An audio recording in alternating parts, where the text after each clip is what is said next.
Goeiemôre en baie welkom by hierdie week se oordeenkings. Dit is so lekker om vandag weer saam met jou te kuier, saam met jou in te skakel. Nou so voordat ons begin met hierdie week se oordeenkings, net so 'n bietjie familienuus van my kant af. En dit is dat ek het bedank by Beleef Gemeente. Ek het 'n beroep aanvaar na 'n gemeente in Pretoria. Ek en my gesin woon ook al 2 maande in Pretoria en logistieke werk dit net beter vir ons uit. So julle gaan my nog hier sien vir die volgende 2 weke op die oordeenkingtyd saam. So as julle my nie weer sien nie, moenie wonder of ek weggeraap is of weg is nie. Ek is net by 'n ander gemeente. Maar dit is so lekker om hierdie week saam met julle te begin.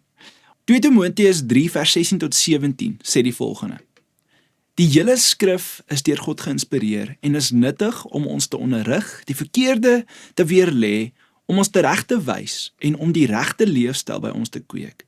Dit is God se manier om sy mense voor te berei vir hulle taak, ten volle toegerus vir elke goeie ding wat hy wil hê hulle moet doen. Een van die vrae waarmee baie Christene worstel is: praat God nog vandag? Ons verlang baie keer daarna om sy stem te hoor, ons bid vir leiding, ons soek antwoorde en ons vra vir wysheid, en tog gebeur dit dikwels dat ons wag vir 'n bonatuurlike ervaring, terwyl die Bybel toe op die rak lê. Die waarheid is dat die primêre manier waarop God vandag met sy kinders praat, deur sy woord is. Die Bybel is nie bloot 'n versameling van ou verhale of goeie raad nie. Paulus skryf dat die hele skrif is geïnspireer deur wie? Deur God, en dit beteken dat God self die bron daarvan is. En wanneer ons die Bybel lees, lees ons nie net mense se woorde oor God nie. Ons hoor wat God oor homself, oor ons en oor die lewe sê.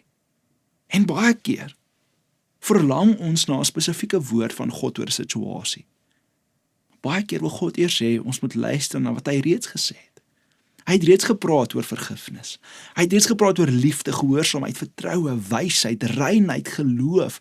En hoe meer ons sy woord leer ken, hoe makliker word dit om sy stem te herken wanneer ons leiding nodig het.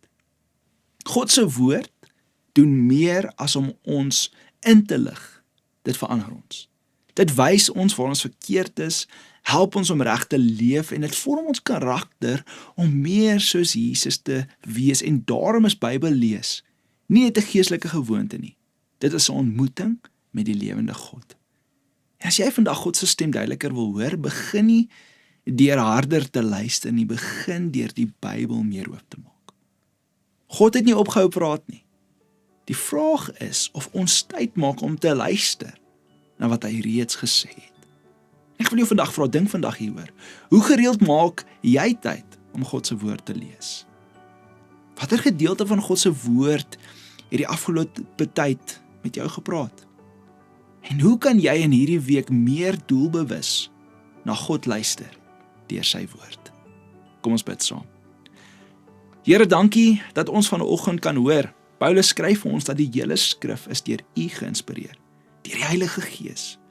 En Here, ek kom bid dat ons in hierdie week, Here, waar ons gesels, waar ons reis oor die tema praat God nog, dat U so sterk in hierdie week deur U woord met ons sal kom praat. Dis my gebed in Jesus se groot en heilige naam. Amen. Mag jy 'n wonderlike maandag hê. Ek sien jou weer môreoggend. Lekker dag.